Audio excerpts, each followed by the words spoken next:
좌절스럽다. 그러니까 7개의 요소들, 특히 이제 모든 사람들이 공통적으로 느꼈을 때, 아, 이런 순간에 정말 좌절의 순간이다라고 제가 경험적으로 들어왔던 그 순간 7가지를 한번 정리해 보았습니다. 대부분 분들은 다 공감을 하실 거라고 생각합니다. 자, 첫 번째, 두 번째는, 세 번째는, 네 번째 좌절은요, 그다음에 5번째. 자, 6번째는 마지막으로 7번. 안녕하세요. 너무입니다. 반갑습니다. 아, 이제, 이제 저희 대선도 치렀습니다. 네. 이제 대선 치르고 나면, 그래도 뭔가 새로운 게 막 생기면서, 또 많이 힘들었던 5년과 좀 다른, 뭔가 조금 변화가 일어날 거라고 막, 솔직히 조금 기대를 했었는데, 쉽지가 않네요. 인생이 쉽지가 않은 것 같습니다. 예. 자, 오늘은 제가 어떤 주제를 갖고 여러분들하고 얘기를 나눌까 하고 준비를 하다가 제가 또 상담, 코칭 뭐 이쪽 일을 계속 하다 보니까 거기다 이번에 제가 완벽한 박사가 됐잖아요. 그러다 보니까 사람들이 그냥 나는 일상적인 대화를 하고 싶은데 자꾸 힘든 고민을 자꾸 얘기를 하는 바람에 제가 오늘의 주제를 안 잡을 수가 없었습니다. 예. 다들 이구동성으로 물론 이제 뭐 어쩔 수 없는 부분도 있지만 그게 아니더라도 굉장히 힘들고 굉장히 좌절스럽다. 좌절스럽다. 이 얘기를 너무 많이 하셔서 오늘은 제가 주제를 이 좌절을 피하는 방법 있을까요? 좌절을 피하는 방법을 찾기 위해서 뭐 엄마들은 또 아빠들은 내 새끼만큼은 이런 좌절을 겪게 하지 않겠다고 아주 뭐 별 난리를 칩니다. 근데 세상에 100세 시대라며. 근데 거기서 좌절을 평생 피하고 살 수 있는 방법은 없다. 아유, 그러면은, 그렇게 얘기하면 어떡해요. 좀 긍정적으로 좀 얘기를 해요. 막 이러지만, 아무 때나 긍정 갖다 쓰면 안 됩니다. 그냥 그거는 아니랍니다. 긍정이 아니라. 좌절이 없는 세상. 좌절을 평생 피하는 방법은 없습니다. 그럼 어떡해요? 예. 좌절이 언제 오는지. 예. 그리고 이런 좌절이 올 때 누군가는 더 단단해지고 더 성장하는 사람이 있는가 하면 누군가는 그 좌절에 눕혀서 그냥 평생 예, 그냥 숨 쉬고 먹고 자고 싸는 그냥 유기체로 사는 살아있는 유기체로 사는지 그것들을 어떻게 하면 되는지 너무나 뻔한 얘기 또 할 거 아니야? 근데 뻔할 수밖에 없어. 아니 세상 천지에 저희 아이가 그 얘기를 하더라고요. 이제 저희 아이는 이제 군대를 갔다 와서 아직 4학년인데 이제 같은 동기나 이런 친구들 중에 이제 여자 친구들 같은 경우는 벌써 졸업을 했죠. 군대를 안 갔다 왔으니까 걔네들은. 근데 이제 졸업하고 나니까 갑갑한 거야. 그러면서 이러더래요. 뭐 어떤 자격증을 이제 따고 싶다. 근데 저희 아이는 땄죠. 근데 자기가 보니까 아니 그걸 따려면 아니 뭘 해야 되는데 뭘 안 하더래요. 그래서 아니 너는 뭐 그래 막 뭘 물어봤었나 봐요. 그래서 막 알려줬대. 아무것도 안 하더래. 근데 덜컥 또 시험만 보겠다고 또 뭐 이렇게 응시는 해놨나 봐요. 그래서 근데 또 갑자기 또 고민이라고 하면서 한다는 얘기가 그거 한 2, 3일만 어떻게 좀 열심히 해갖고 딸 수 있는 비법이 없냐고 요따고 소리를 하더래. 그래서 내가 이제는 더 이상 뭐 터치도 하지 말라 그랬어. 터치도. 근데 인생을 자꾸 그렇게 살려는 뭐 이건 개인적인 거겠다라고 나는 믿고 싶지만 이게 이제 너무 많은 사람들이 힘들어하고 뭔가 자꾸 보이는 게 없고 하니까 그런 걸 피할 수 있거나 아니면 무슨 뭐 획기적인 좌절을 그래 왔어 어떡해 나 고생 안 하고 한 방에 갈 수 있는 뭐 그런 거 없냐고 자꾸 얘기하는데 그러신 분들은 이제 이런 얘기 안 들으시는 게 나아요. 괜히 귀가 아파 그냥 피곤해. 예, 그리고 나도 그런 분들한테는 얘기하고 싶지 않아. 하지만 정말 좌절은 피할 수 없는 것이고 그럼 도대체 어느 순간에 좌절이 오는 순간인가 본인 스스로 나는 어떤 부분에 해결이 어떤 부분이 문제가 돼서 이 좌절감을 느끼는가 이 부분을 개인적으로도 진단을 하고요. 이제 새로 대통령이 바뀌었잖아. 근데 내가 답답하다는 게 뭐냐면 국민들만 본다며. 근데 국민들이 보면 뭐 이렇게 이게 눈으로 보겠다는 거예요? See? 그게 아니잖아요. 국민들의 마음속에 어떤 것들이 힘들고 어떤 것들을 지금껏 분노해 왔는지 아니 좀 그 좌절의 순간을 좀 보라고 하고 싶은데 모르시는 것 같아서 요 7가지 제시되는 이 요소들 때문에 좌절은 피할 수 없고 요 요소들이 닥쳐오면 내가 이게 좌절이 될 수 있겠구나라는 걸 빨리 감지를 해서 자 그럼 여기까지 끝내는 거는 앵간한 사람은 다 얘기할 수 있어요. 그러면 이것들을 할 때 어떻게 해야 돼? 요거를 환경적 요인 하나 개별적 요인 하나 이렇게 2가지 파트로 오늘은 설명을 해보려고 합니다. 시작하기 전에 제가 오늘 의상 코디를 어떻게 할까 생각하다가 모르겠어요. 뭐 봄이 뭐인데 저는 왠지 이렇게 좀 춥더라고요. 쌀쌀해서 옷이 좀 칙칙해서 좀 큼지막한 이어링을 좀 찾다 보니까 이거 제가 좋아하는 크로스 이어링인데 귀걸이인데 이걸 하다 보니까 갑자기 그 생각이 나는 거예요. 제가 이제 대학교 때 뭐 소개팅 뭐 이런 거 많이 했다고 하도 얘기해서 이제 다 알잖아. 근데 이제 한 번은 뭐 시험도 끝났겠다. 좀 이제 덥고 여름에 그래서 좀 시원한 귀걸이가 하고 싶어갖고 이 귀걸이랑 거의 비슷했어요. 이만큼 큰 이 크로스 목 귀걸이를 이렇게 탁 하고 이제 갔어요. 가서 분위기 처음엔 좋았다. 그래서 뭐 한참 이제 뭐 했는데 이제 한참 얘기를 하고 나서 보니까 갑자기 상대가 저한테 뭐라 그러냐면 뭐 같은 종교를 가진 분을 만나서 너무 기분이 좋다는 거예요. 그래서 내가 난 종교가 없는데요? 이랬어요. 그랬더니 너무 깜짝 놀라는 거예요. 너무 깜짝. 되게 충격받았대요. 그래서 아니 나는 종교가 있다는 얘기를 한 적이 없는데 아니 뭘 갖고 깜짝 놀라고 뭘 갖고 충격을 받았냐 그랬더니 내가 이 귀걸이를 하고 와서 당연히 종교가 기독교일 줄 알았다는 거예요. 그래서 근데 이거 이제 귀걸이 가게 가면 되게 흔한 거다. 그리고 꼭 무슨 종교가 있든 없든 굉장히 좋은 여성들이 선호하는 뭐 이게 액세서리 템이다. 아니 그리고 무슨 법에 종교인만 하라고 돼 있는 것도 아니고 나는 뭐 종교는 없지만 굉장히 좋아한다. 근데 나한테 안 물어봤잖아. 지금 안 물어봤잖아. 그럼 처음부터 뭐 교회 다니세요? 아니면 뭐 천주교세요? 이렇게 물어봤으면 되는데 지 혼자 이거 하나 보고 당연하다고 생각을 했대요. 근데 이제 막상 내가 저 종교 없는데요? 라고 하니까 충격받았대 자기. 그러면서 뭐 더 이상 자기 너무 충격을 받아갖고 그래서 나도 얼척이 없어서 그러면 뭐 알았다 고의는 아니지만 뭐 충격을 줬다고 하니 각자 집으로 갑시다 그러고 헤어진 적이 있네요.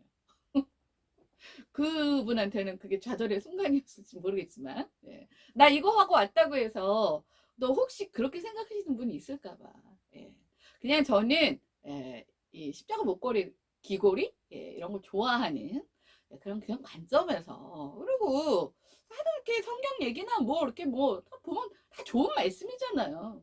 저는 그 좋은 말씀을 좋아하지 뭐 딱히 종교는 없다는 거 요거 다시 한번 밝히고 시작하겠습니다. 자, 저도 사실은 태어나서 지금껏 이 좌절의 순간이 너무 많아서, 이게 너무 많아서 내가 언제 좌절의 순간을 느꼈는지를 솔직히 정리해 본 적이 없어요. 그러다가 제가 이 강의를 준비하면서, 아니, 솔직히 말해서 몇 개 뺐어. 아니, 왜냐면 그 좌절의 순간이 너무 많더라고. 그래서 좌절의 순간을 다 넣을 수가 없고, 그리고 우리나라 사람들은 행운의 7 이거 좋아하잖아. 7 7 7 세븐 세븐. 그래서 그냥 딱 7개의 요소들, 특히 이제 모든 사람들이 공통적으로 느꼈을 때, 아, 이런 순간에 정말 좌절의 순간이다라고 제가 경험적으로 들어왔던 그 순간 7가지를 한번 정리해 보았습니다. 대부분 분들은 다 공감을 하실 거라고 생각합니다. 자, 첫 번째는, 이건 진짜야. 뭐냐면, 정말 내가 선택한 것도 아니고, 내 의지도 없는데, 내가 그 상황에 그냥 와 있어. 이게 사실은 가장 큰 좌절의 순간입니다. 이게 뭐예요? 이게. 그러니까 뭐 예를 들면 이거죠. 나는 한국인으로 태어날 거야 라고 내가 저기 어디 누군가의 하늘 위에서, 정자 속에서, 난자 속에서 뭐 그런 거 아니잖아. 염색체 속에서. 근데 태어나고 나서 보니 나는 한국 사람인 거고요. 그렇죠? 뭐 나는 여자로 태어날래, 남자로 태어날래, 내가 결정했어요? 아니, 나는 하도 우리 부모님께서 아들을 바라셔갖고 위에 딸이 하나 있으니까, 그래서 그렇게 아들인 줄 알았대요. 그냥 애가 뱃속에서 그냥 뻥뻥 잘 차고, 이렇게 임신한 배도 이렇게 하고, 사람들이 어머, 아유, 둘째는 아들인가 봐, 아유, 이건 100% 아들이야, 뭐 이랬대요. 너무 사람들이 그러니까, 그 당시는 뭐 이렇게 뭐 먼저 이렇게 뭐 아들이다 딸이다를 구분할 수 있는 그런 뭐 이렇게 시스템도 없었고, 당연히 아들일 줄 알았는데 하고 나와보니까 딸이라는 거야. 그러니까 나는 XX 염색체 내가 달고 나와야지 하는 의지로 나온 거 아니잖아요. 그쵸? 그다음에 또 이제 가장 중요한 게 뭐냐면 부모예요. 부모. 이제 부모인데 제가 너무 짧게 끝나갖고, 아우 나 진짜, 아우 그 헛헛함을 어떻게 달래야 될지 아직 정신 못 차리고 있는데, 그 악의 마음을 읽는 자들에서, 그 이제 구영춘으로 그 극화에서는 나오지만 실제 이제 우리 현실에서는 이제 유영철이라고 아주 그때 이제 시대적으로 굉장히 뭐 핫했던 정말 대형 사건이었죠. 네. 근데 이제 뭐 그 사람을 모델로 한 거 같기는 하지만, 그 사람이 이제 뭐 그런 얘기를 해요. 자기가 연쇄살인마가 된 게 맨날 술 처먹고 망치 들고 가족들 죽이겠다고 설치는 아버지 밑에서 살으면 안 삐뚤어질 수가 없다. 그러면서 이제 주인공한테 물어보는 거예요. 너는 그런 아버지랑 안 살아봤지? 그랬더니 이제 우리의 주인공, 나의 송하영님께서, 프로파일러가 이렇게 대답을 하죠. 나는 아버지 없어. 나 태어날 때 돌아가셨어. 그랬더니 다행이네. 그런 아버지 밑에서 사느니 없는 게 나아. 이렇게. 나 대사 다 외웠어. 하도 많이 들어가. 자, 부모는요, 내가 망치 들고 가족들 죽이겠다고 설치는 아버지를 내가 만나게 해달라고 해서 만나는 것도 아니고, 내가 딱 태어났을 때 엄마 혼자서 나를 키울 수 있는 환경에서 내가 태어났으면 좋겠다라고 하는 것도 아니고, 내가 태어나 보니 그런 환경들이 만들어져 있는 거잖아요. 내 선택과 내 의지나 뭐 내 잘못은 단 1%도 없어. 0.0001%도 없어. 근데 그것들로 인해서 뭐예요? 나는 생명의 위협을 느끼고, 내 영혼과 정서는 완전히 다 망가지고, 그 다음에 사회적 편견, 편모, 편부, 수라에 자랐다는 편견. 얼마나 그 편견이 심한지 아세요? 제가 저희 아이 학교 이제 막 입학시키기 전에 굉장히 절친이 있었어요. 근데 그 친구가 이제 제 친구들 중에는 조금 아이를 빨리 낳아서 초등학교를 먼저 보낸 친구였는데, 근데 그 친구가 저한테 그러는 거예요. 진짜 한국에서 살고 싶지가 않대요. 한국에 살고 싶지 않다 그러더니 미국 갔어요. 연락이 끊겼는데. 근데 이제 이 친구가 이제 아이를 맨 처음에 이제 막 입학해서 뭐, 그 뭐야? 학부모 총회? 난 그런 거 도대체 왜 있는지 모르겠어. 하여튼 뭐 그런 거 오라 그래서 이제 가고 있는데, 이제 끝나고 나서 엄마들이 티타임을 갖자 그러더래요. 그래서 이제 티타임을 가는데, 갑자기, 그중에 또 나대는 엄마들이 하나 있잖아. 뭐 우리 반에, 뭐 아무개 하고는 가까이 지내면 안 된다고. 자기가 유치원 뭐 이렇게 다 알면 걔네 집이, 뭐 아버지 직업이 뭐뭐래. 내가 이 직업은 얘기 안 할 거야. 너무 화가 나서. 아니, 그 직업이 왜? 또 하나는, 그, 이혼했대. 엄마 혼자 애를 키우고, 뭐 외할머니하고 외할아버지가 이제 오는데, 그런 애하고는 가까이 지내지 말라고. 집단에 이제 소스라고 그거 줬대는 거예요. 근데 얘는, 내 친구는 그 애들 얼굴도 본 적이 없어. 아니, 뭐, 신학기 때, 누가 누구를 어떻게 알아요? 내 새끼 이제 입학해갖고 뭐, 1시간 하고 뭐 적응 기간이라고 뭐 오는 판에, 엄마들이 먼저 나서서 그런 막 잘못된 자극을 막 주는 거예요. 그러다가 분명히 내가 이렇게 얘기했는데, 저 집 애가 내가 얘기한 집 애랑 친하게 지내면, 나도 이제 이간질, 아유, 있어요, 우리. 아우! 진짜, 나 아주, 그 시대는 돌아가고 싶지 않은 두 번째 시대. 그러니까 뭐냐면, 그 애가 무슨 잘못이 있습니까? 아니, 엄마 아빠 이혼을 걔가 하라고 그랬어? 그건 아니잖아요. 그 다음에, 우리 아버지 직업을 뭐가 하는지 아이가 선택합니까? 아니잖아요. 그리고 그 직업이 잘못된 직업도 아니에요. 근데 뭐예요? 다른 애들, 만약에 아버지 엄마가 막 판검사고 이런 애들은 걔가 한 게 뭐 있어. 그 부모의 직업 선택을 아이가 한 게 아니잖아요. 근데 막 금수저 물고 태어나면은 그냥 다도 뭐 이러고, 그렇지 않으면 뭐 다 비난하고 손가락질하고 그런 게 이렇게 따돌리고. 그러니까 걔가 나라면, 나랑은 아무 상관없이, 사실 어린아이 입장에서는 내가 왜 다른 사람들과 다른 시선을 받는지조차도 몰라요. 아이들이 뭘 알아요? 아무것도 모르잖아. 근데 이미 그 시선과 그 불편함과 뭔가 이 느낌으로 오는 그 소외감, 그 다음에 이 무시, 이런 것들은 존재할 수밖에 없는 거예요. 그러니까 즉 뭐냐면, 좌절의 첫 번째 순간이 맞닥뜨려지는 게 뭐냐면, 내가 어느 나라에서 태어난 어느 나라 국민이다라는 거. 그다음에 뭐 내 성별. 지금은 성별에 대한 그런 게 별로 없지만 우리 때는 굉장히 심했죠. 저희 집 앞에 칠공주 집이 있었어요. 딸만 7이야. 아들 낳으려고. 그래서 그 집은 첫째 딸 빼놓고는 아예 그냥 자식 취급을 안 해요. 그냥 노동자야. 집 노동자. 그런 걸 보면서 하여튼, 예. 그 다음에 이제 어떤 부모를 내가 뭐 어떤 부모의 어떤 아이로 내가 이제 만나게 되느냐. 이거는 꼭 뭐 돈이 많고 적고의 문제만은 아니에요.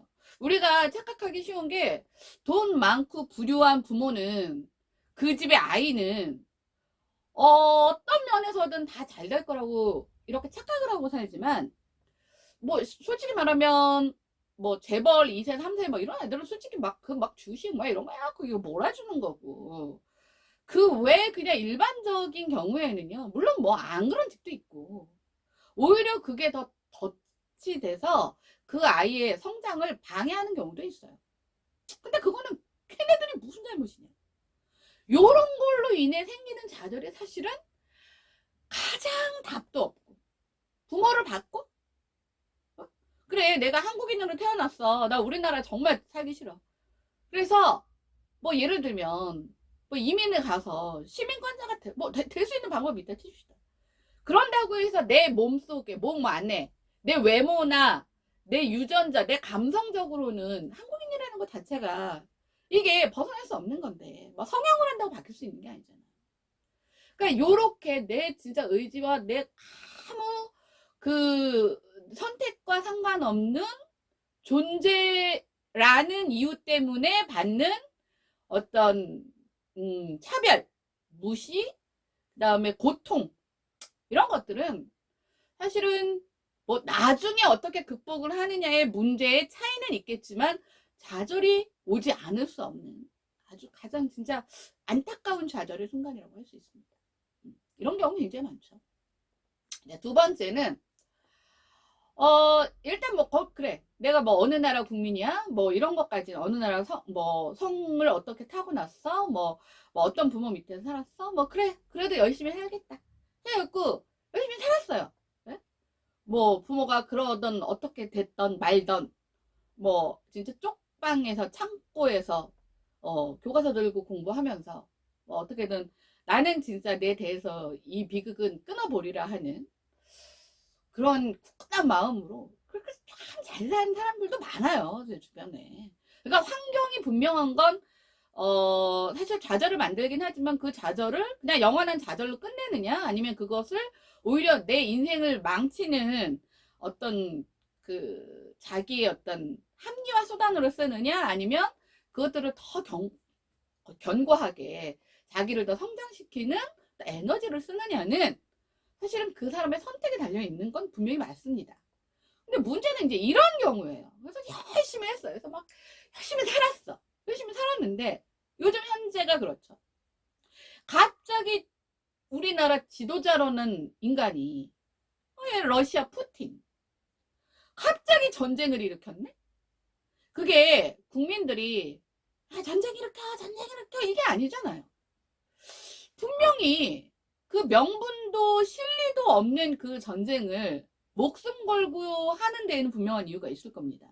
그게 뭐 여러 분석들이 나오는데 뭐 야망과 불만 사이에서 뭐 발생된 자폐적 성향이 만들어낸 뭐 망상의 어떤 하나다 뭐 이런 것도 있고, 저는 거기에 한 표. 예. 근데 제가 뭐 그 양반을 본 적도 없고, 그래서 이 뭐 어이가 없는 거죠, 그 러시아 국민은. 그럼 뭐 법인이 이거 막 바꿔갖고 자 어떤 식으로든 그거를 교체하고 싶어도 사실은 그래요. 내 부모는 정말 안 볼 수도 있어요. 성인이 되고 나서 내가 진짜 독립하고 그 폭력범인 주범인 뭐 그 부모를 내가 안 보고 산다 칩시다. 아니 뭐 외국으로 나가서 산다 쳐요. 뭐 어떻게 한다 쳐요. 근데 그거는 내 의지로 내가 할 수 있잖아. 근데 예를 들면 그 정권을 바꾸는 일은 나 혼자 뭐 이거는 아니지라고 한다고 해서 바뀌어지는 게 아니잖아요. 민의가 모아져야 되는 거잖아요. 이런 문제는 사실 상당히 어려운 문제입니다. 근데 더더군다나 열심히 산 사람들. 그러니까 아까 제가 1번 조건에서 정말 그 좌절로 끝내지 않고 열심히 살아서 자기가 어떤 사회인으로서의 한 몫을 하려고 뭐 거기에 뭐 기업인일 수도 있고 거기에 뭐 어떤 경우에든, 근데 갑자기 지도자라는 사람이 전쟁을 일으켜서 예를 들면 국제적인 고립을 만들고 뭐 요번에 그 뭐 스포츠 어떤 스포츠였더라? 장애인 스포츠였나? 그 베이징 거기에 뭐 러시아 선수들은 아예 참가를 못했더라고요. 아니 근데 이거 보세요. 그 국민은 그 올림픽 장애인 올림픽에 나가기 위해서 4년을 얼마나 열심히 땀 흘리고 정말 피를 토하는 고통을 감내하면서 스스로의 인생을 개척해 보겠다고 노력했잖아. 근데 그게 내 잘못이야? 근데 그래 내 거 내가 선택하진 않았지만 나한테 주어진 내 건 내가 극복했다니까요. 장애도 마찬가지잖아요. 나도 태어나면서 그랬다니까.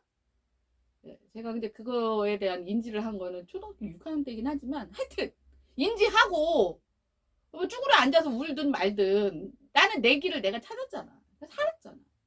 그래서 이제 뭘 하려고 했는데 딱 그 정점에 아니 나라 꼴이 그 모양이 돼갖고 야 러시아 선수는 안 받아줄 거야. 그거 오지 마.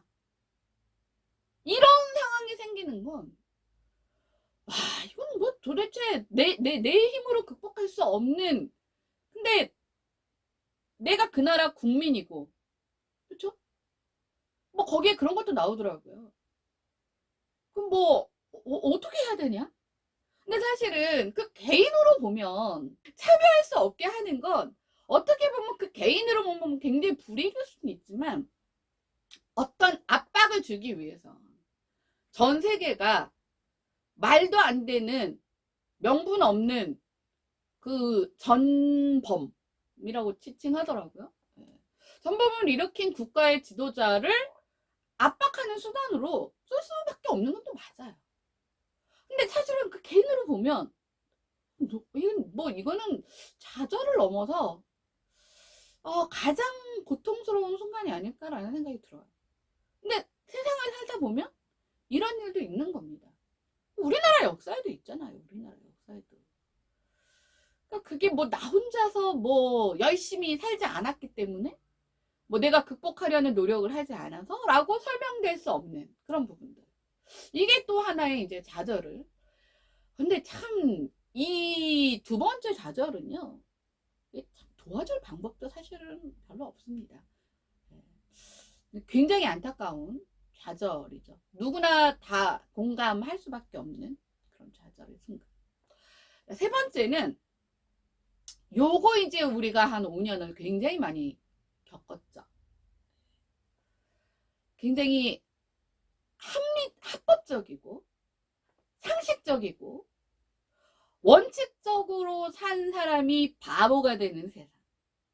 네.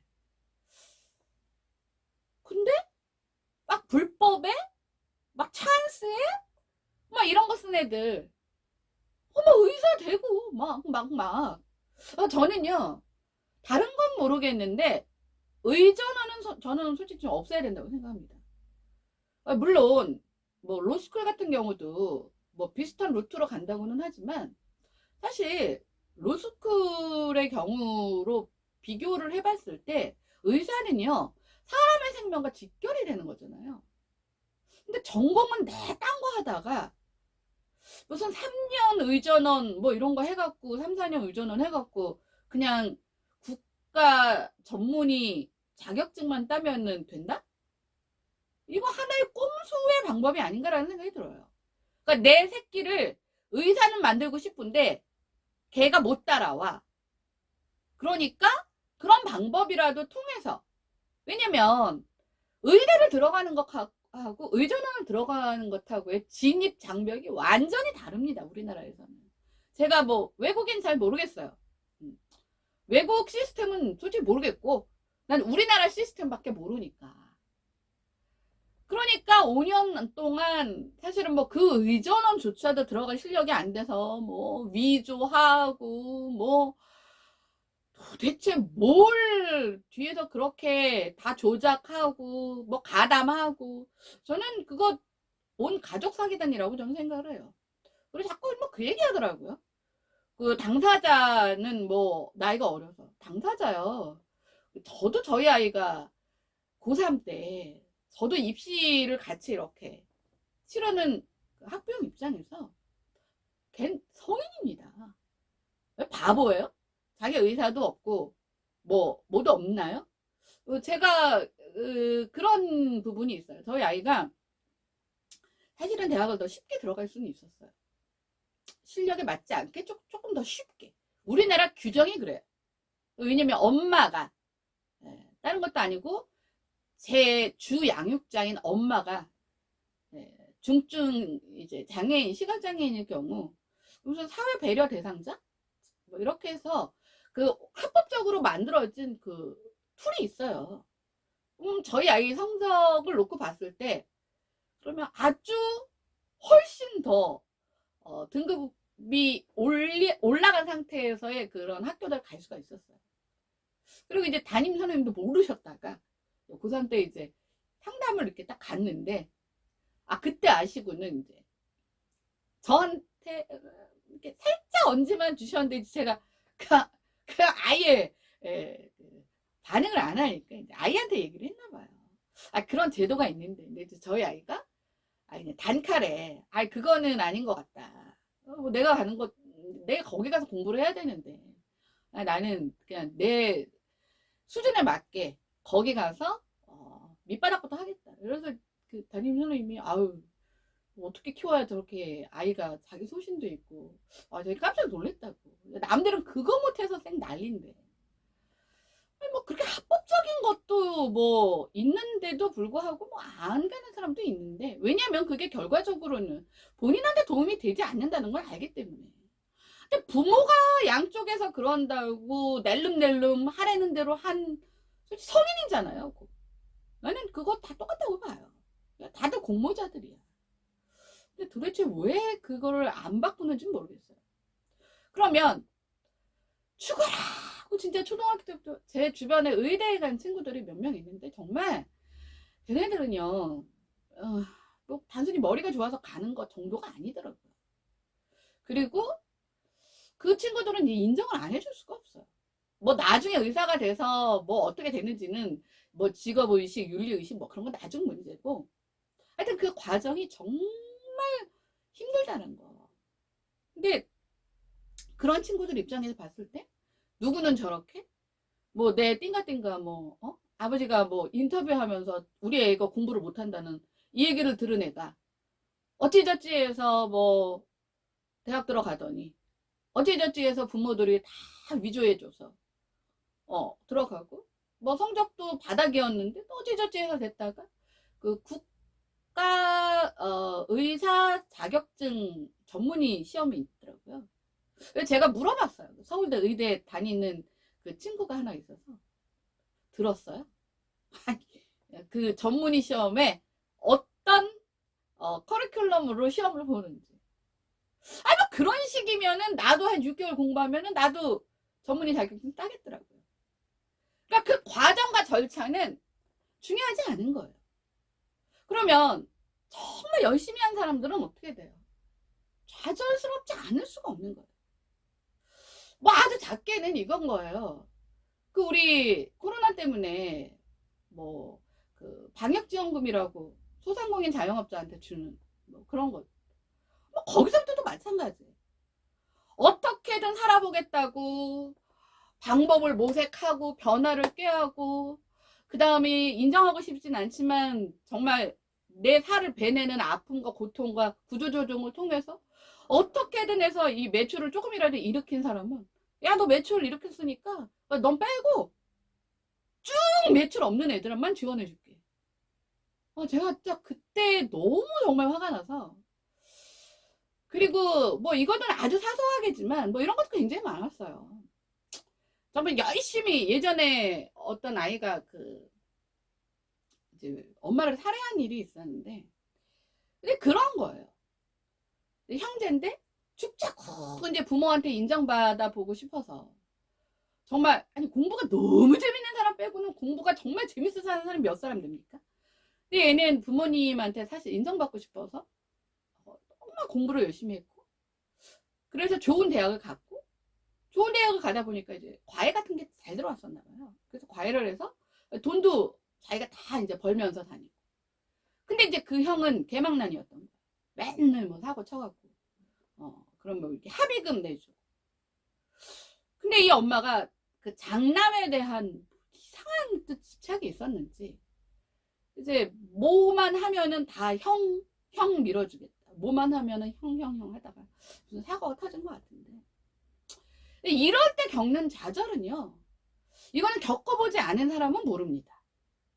이게 물론 자, 첫 번째, 두 번째는요, 누가 봐도 그럴 수 있는 거예요. 이 부분은 우리가 세상에서 제일 무서운 게 절대적 빈곤보다 상대적 빈곤이 더 무서운 것처럼, 이게 누가 지표로 딱딱 나왔을 때 야 너 그렇잖아 라고 얘기하는 것과, 내가 그 상황에 놓여졌기 때문에 나는 그러니까 나는 정말 최선을 다했는데 누군가의 잘못된 주관적 평가나 지침에 의해서 내가 한 노력과 수고는 너무나 당연함을 넘어서, 그러니까 너는 필요 없으니까 사라져라는, 이런 방향으로 가는 좌절이 우리나라에서는 굉장히 가장 지배적인 좌절입니다.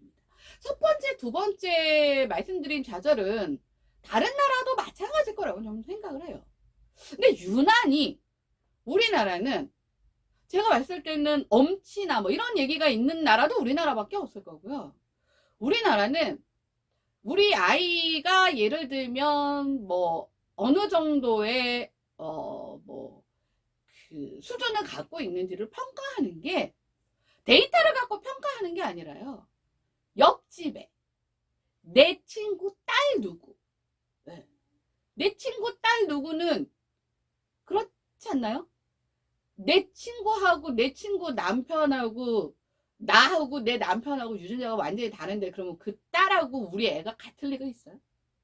그러니까 비교라는 거를 할 줄 모르는 사람들이 그런 이상한 비교를 해서 정상적으로 정말 죽어라 누구한테는 정말 대단한 사람으로 비춰질 수 있는 누군가를 좌절의 이 함정으로 빠뜨리는 경우, 이게 사실은 가장 힘듭니다. 그리고 제가 상담을 하면서 이 좌절 속에 있는 사람들을 도와주는 것이 그리고 사실은 굉장히 가장 힘든 케이스였어요. 왜냐면 이거는 뭐 개인적으로의 문제가 있거나 아니면 온 그 집단적인 게 문제가 있을 때는 또 도와줄 방법이 있지만 이거는 혼자서의 노력으로 될 수 있는 부분들이 아니에요. 그 상대적 좌절. 그래서 그럴 때 이제 누군가의 도움은 근데 또 아이러니하게 또 반드시 필요하고, 그래서 이런 좌절에서 이것을 딛고 일어나게 하기 위해 우리가 어떤 것들을 해야 되는지에 대한 하우투를 연구하는 게 바로 저의 몫입니다. 근데 분명한 건 힘들지만 이거는 정말 가능할 수 있다는 거예요. 그 다음에 이제 네 번째 좌절은요. 참 이것도 우리 모르겠어요. 전 정말 대한민국 하면은 뭐 이러잖아요. 뭐 1953년에 종전 이후로 지금 뭐 100년도 안 되는 시간 동안 남들 200~300년 동안 해온 것들을 자원 하나 없는 분단 국가에서 단시간 내에 GDP로 세계 10위. 이건 뭐 유례가 없대잖아요. 그게 유례가 없는 게 아니라 그 유례가 없는 일을 만든 이 대한민국 국민들의 어떤 이 특성이 정말 정말 저도 대한민국 사람이지만 너무 힘듭니다. 이게 뭐냐면요. 뭐가 있냐면 유능하고 실력이 있잖아요. 그럼 우리는 어떻게 해야 되죠? 그걸 지지하고 밀어주고 힘을 실어주고 도와주고 성장할 수 있게 해줘야 되는 게 뭐예요? 국가와 사회가 해야 되는 역할이잖아요. 근데 요런 애들이 꼴보기 싫어. 아니 유능 좀 덜해도 되고 실력 좀 없어도 되니까 걔 빼고 걔 재수없어. 내 사람을 거기다 씹을 거야. 이게 뭐 체육비리 이런 거에 굉장히 많고요. 물론 어느 정도는 또 뭐 정말 아닌 사람 빼고는 어느 정도는 뭐 기본적으로야 비슷비슷할 수는 있겠지만 그게 아주 진짜 월등한 차이가 아닌, 사실 뭐 우리 이 스포츠 경기 같은 거 보시면 아시겠지만 막 0.002초 차이로 뭐 막 승패가 갈리고 막 이러잖아요. 그런 정말 거의 비슷한 박빙의 상황에서 유능과 실력과 잠재력의 가치를 보는 게 아니라 그런 애들은 그냥 재수가 없어. 그냥 왜 내 사람은 저런 지경에 못 가 있는데 쟤는 뭔데 왜 저 지경에 가 있냐 이거예요. 그래서 그런 애를 어떻게 해요? 빼버려요. 썩을 죽여버리고 싶은 거예요. 그리고 거기다가 내 사람을 심고 기본만 되면 걔를 키워주고 싶은 거예요. 제가 정말 충격적이었던 게 몇 년도였죠? 그게 2010년도였나요? 이제 날짜 이제 감이 없어. 밴쿠버 올림픽에서 김연아 선수가 금메달을 땄을 때 난리였을 거 아니에요. 그러면 이제 우리 거의 이제 하루 종일 방송을 하니까 뭐 방송마다 저도 그 재방송 뭐 바보 스포츠 뭐 뉴스 뭐 하여튼 뭐 틀면 나오다 보니까 막 본 거 또 보고 본 거 또 보고 뭐 보이든 말든 그냥 막 하여튼 봤어요. 그냥 그 파란색 그 이렇게 유니폼 입고 했다.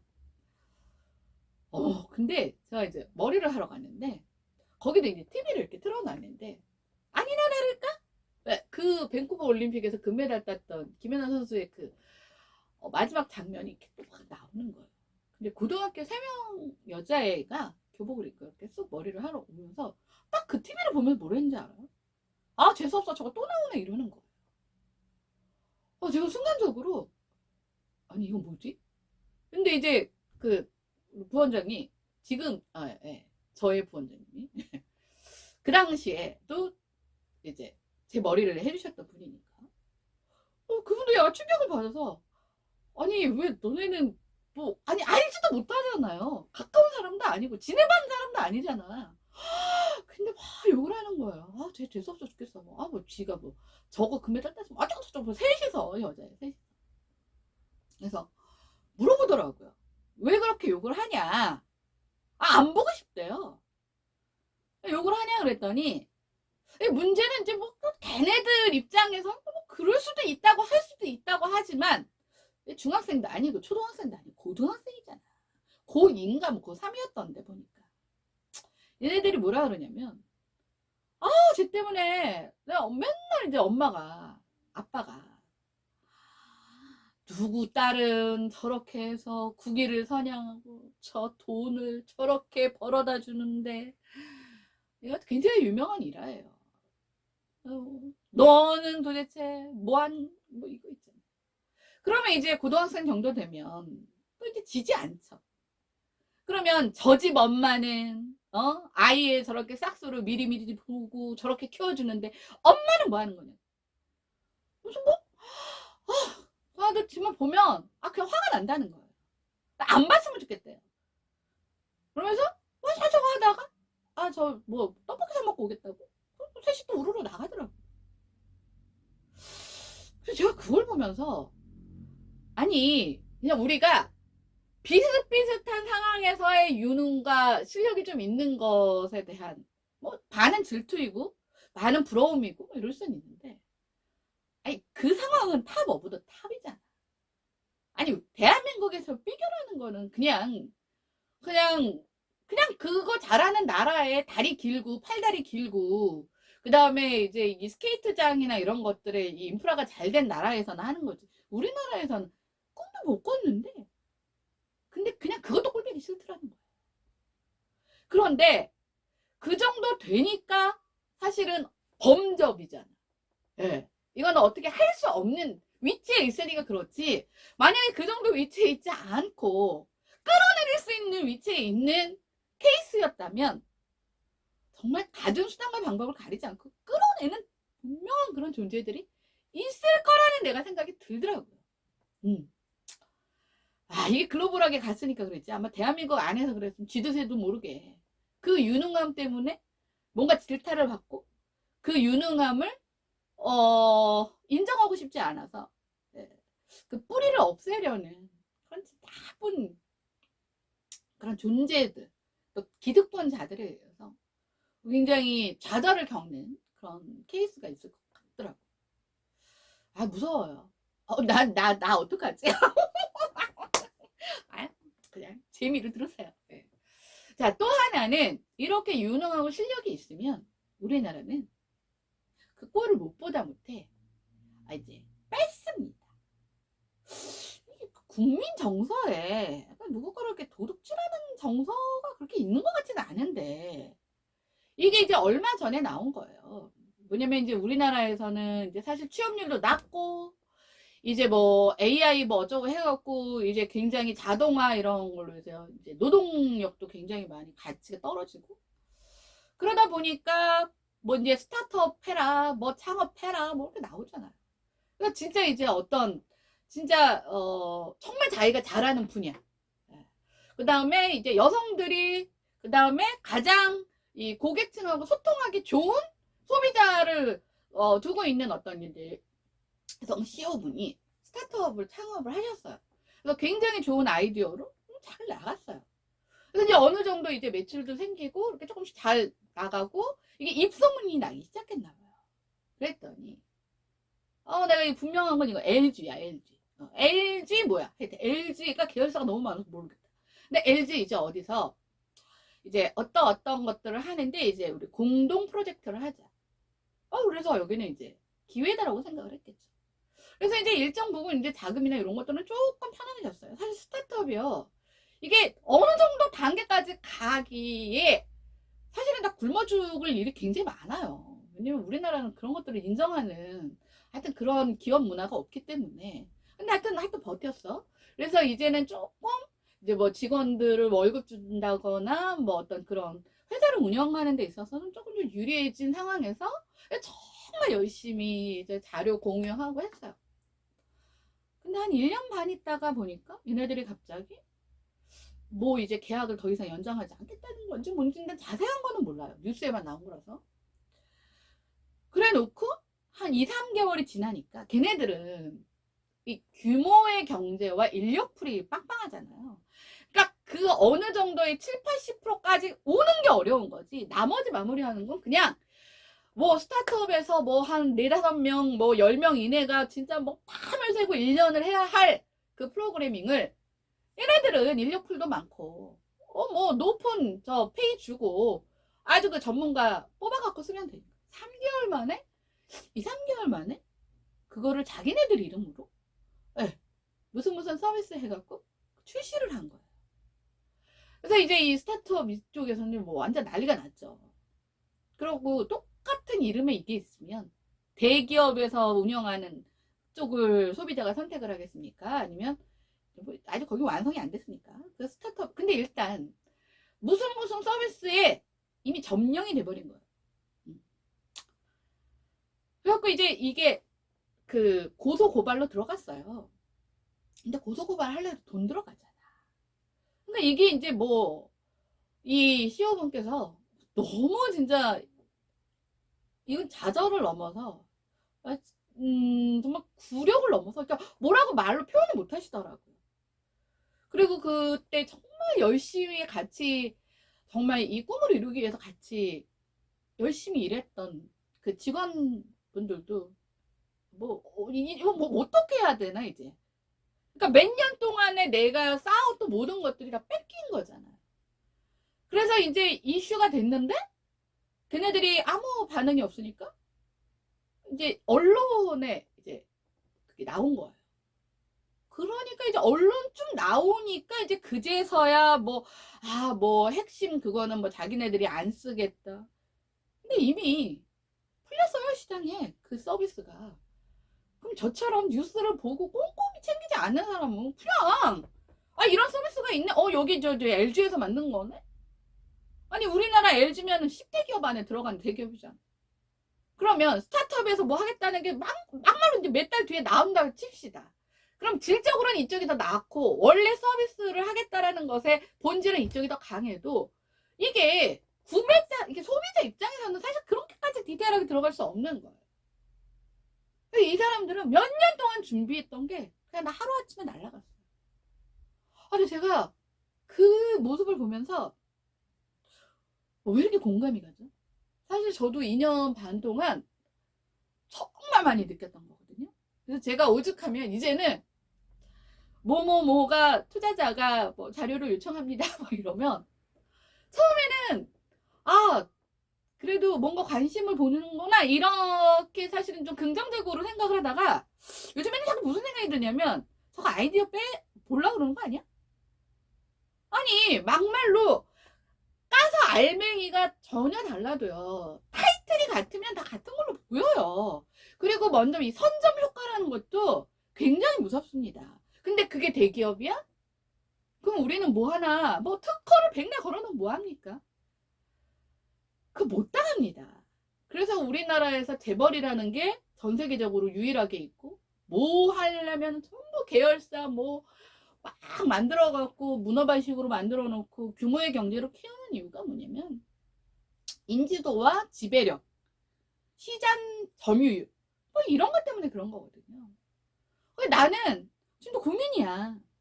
이거 뺏기지 않기 위해서 생존하는 그날까지 어떻게 잘 유지를 하면서 할까? 오늘 아침에 뉴스 보니까 그 삼성전자 그 반도체에서 뭐 근무했던 누군가가 재택근무하면서 이제 그 컴퓨터에 뭐 이렇게 로그인해서 들어가는 상황에서는 뭐 안 되나 봐요. 난 펌맹이라서 몰라. 그랬더니 그거를 갖다 뭐 띄워서 사진으로 찍어갖고 했는데 이제 그게 여튼 걸려갖고 했는데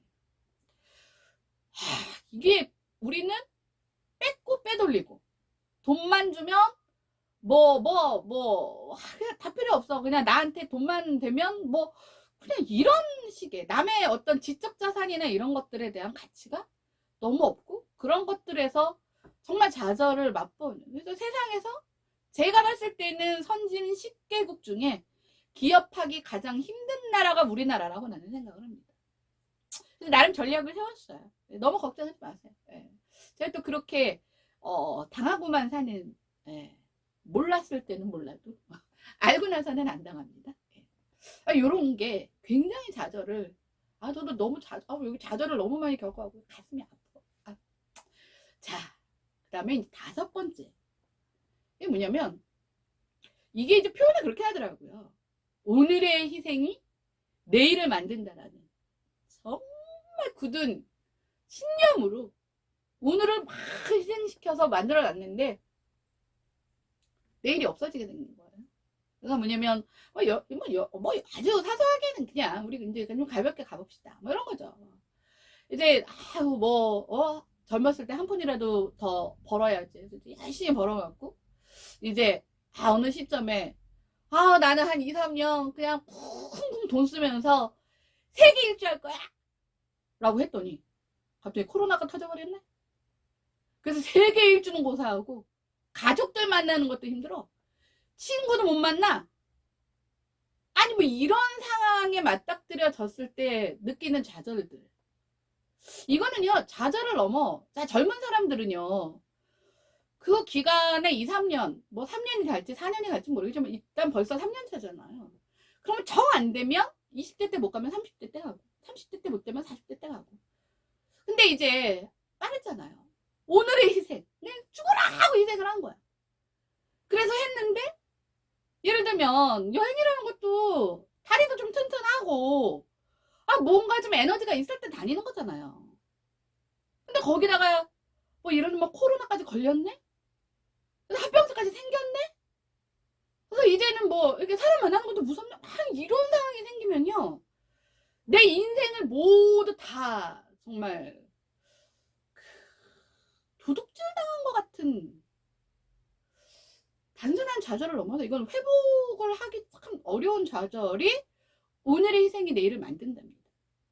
그래서 요것들이 이제 많이 이슈가 되다 보니까 또 뭐 욜로죠. 그래서 내일 오늘의 한 끼 놓친 한 끼는 뭐 다시 찾을 수 없다 그래갖고 그냥 순간순간을 또 즐기자 했더니 또 그게 또 좋은 것만 아니잖아요. 제가 되게 잘 들었던 얘기 중에 하나가 70 노인이 내가 살면 얼마나 더 사냐고 그냥 무의도식 하시다가 너무 건강하신 거야. 그래서 80 넘어서 그림을 배우셨대요.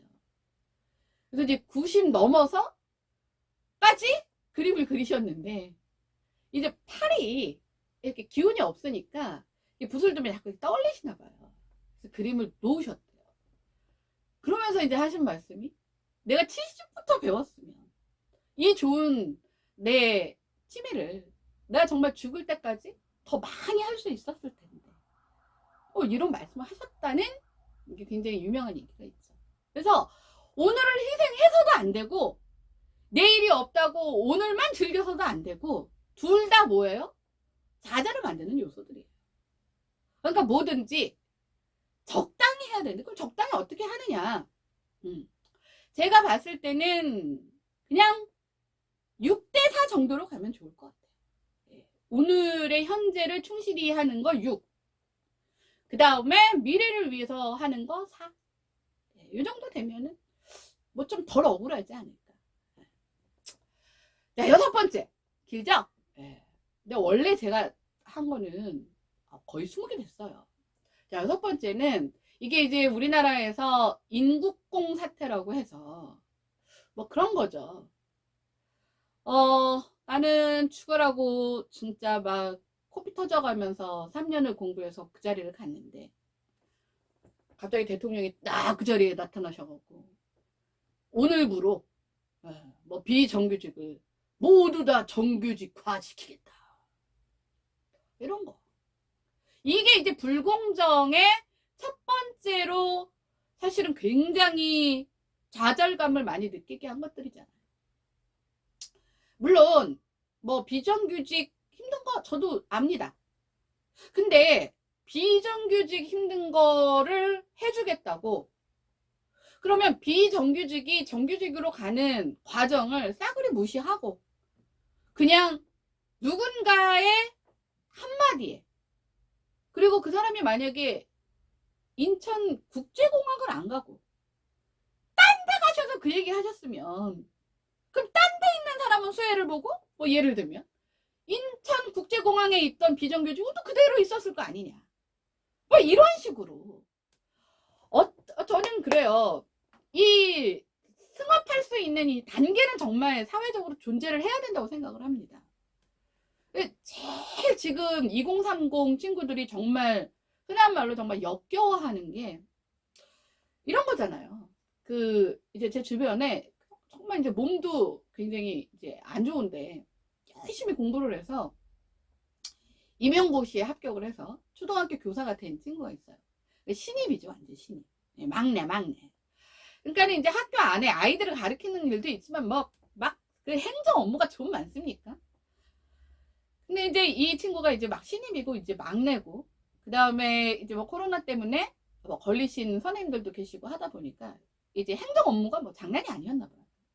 근데 이제 그 중에 뭐 요즘에는 무슨 교사에서 뭐 돌봄 교사, 뭐 협력 교사, 뭐 그 비정규직이긴 하지만 근데 이제 그 월급 명세서를 이렇게 봤더니 정말 죽자고 진짜 하루에 서너 시간밖에 못 자고 놀지도 못하고 정말 꿈을 위해서 모든 것을 올인해서 자기 노력으로 그 얻은 그 정규직 교사 자리에 있는 자기나 그냥 전혀 뭐 그쪽 경력하고는 상관없는데 거의 대부분 뭐 이런 사람들이래요. 그 교직원의 땡땡. 아니 왜냐면 이게 뭐 오픈된 정보가 아니니까. 야 너 그러면 야 우리 학교에서 뭐 뽑는데 너 지원 좀 해봐. 그래서 들어온 사람들이에요. 물론 기간은 짧긴 하겠지만 또 뭐 연장하면 길게 할 수도 있지 않을까요? 근데 월급이 20만원 차이가 안 나더라는 거예요.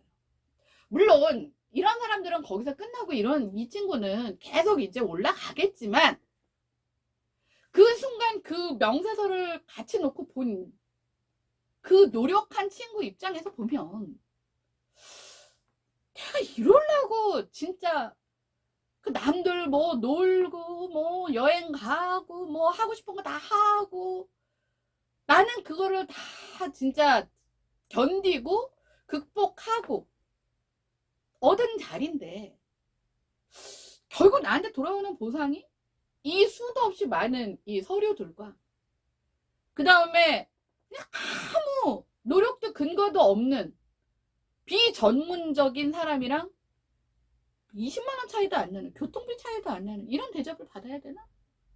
이런 거 이게 이제 좌절을 부르는 이게 지금 2030의 거의 대부분의 친구들이 겪는 특히 노력하고 유능하고 열심히 산 친구들이 겪는 정말 상대적 이걸 뭐라고 해야 되나 상대적 좌절 상대적 좌절이에요.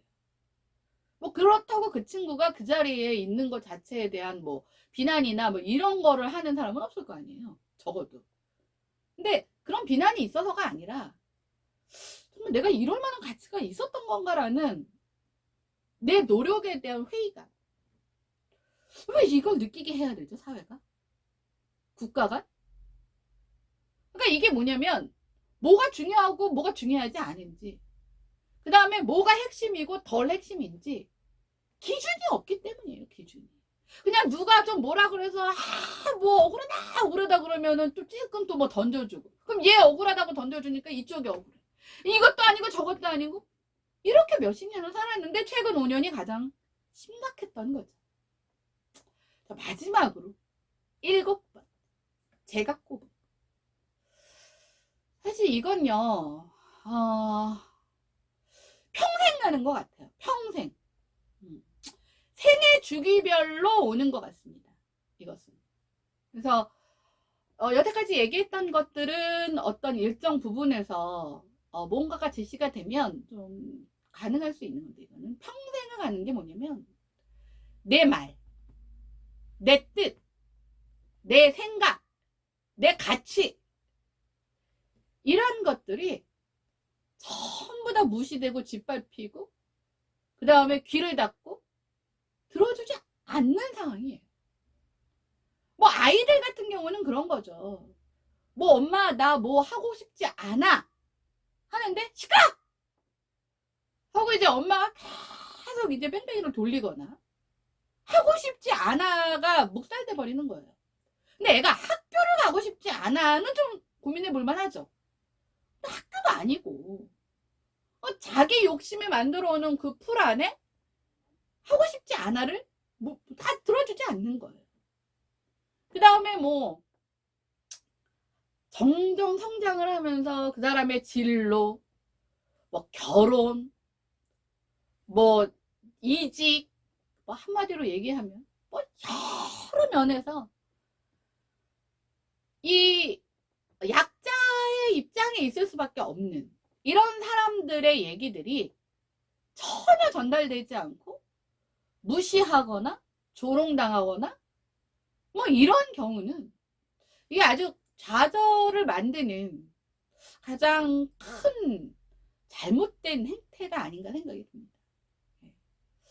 이게 너무 많았어요. 그래서 제가 사실은 느꼈던 게 누군가가 얘기를 할 때 그 사람의 얘기를 들어주는 것만으로도 상담의 반 이상을 진행했다라고 할 만큼 사람들이요, 자기가 정말 자기 얘기를 하는 거에 익숙하지 않은 삶을 살고 있어요. 항상 내가 이 얘기를 하면 나도 얘기하잖아? 그러면 제가 조금만 이 부분에서 좀 유약했다면 내가 욕하는 거 아니야? 또 뭐라고 하는 거 아니야? 아씨, 누구한테 또 비난당하는 거 아니야? 이런 생각을 안 할 수 없는 사회 구조예요, 우리는. 그러니까 내 생각을 말하면 그것과 같은 생각을 가진 사람들은 뭐 동조를 할지는 모르겠지만 모든 사람이 다 같은 생각을 해요. 그러면 이제 그때부터 그냥 욕 바가지로 먹는 거예요. 그 욕을 넘어 뭐 비난을 넘어 뭐 협박까지 오는 이 정도의 굉장히 위험한 삶을 살고 있습니다, 우리가. 내가 제거한 나머지 한 열 몇 개 애들 끼지도 못했잖아. 이게 내 인생에 온갖 것에 다 들어있어요. 또 내가 이렇게 하면요, 누군가는 또 그렇게 말할 수도 있어요. 아우, 뭐 별것도 아닌 얘기를 뭐 1시간 가까이 하냐? 내가 그런 거 생각했으면 안 했겠죠. 듣기 싫은 사람은 듣지 말라 이거야, 나는. 하지만 이 7가지가 필요하신 분들은, 내가 예를 들면 이거예요. 내가 굉장히 우울하고 힘들어. 굉장히 무기력하고 아무것도 하고 싶지 않아. 근데 그 원인은 좌절인 것 같아. 너 왜 좌절을 느낀 거야? 이거조차도 진단할 방법이 사실은 없어요, 우리나라는. 그래서 그게 필요한 한 분이라도 제가 좀 일단 본인도 본인의 자각이 돼야 뭐 도와주던 뭘 하던 할 수 있으니까 진행을 한번 해봤습니다. 자, 그럼 이것들을 도와줄 수 있는 방법은 뭐냐? 요거는 깊이 있게 들어가면 또 1시간 가. 간단하게 외부 환경적 요인과 내부적, 내 내적 자산, 이 2가지 파트로 얘기를 하겠습니다.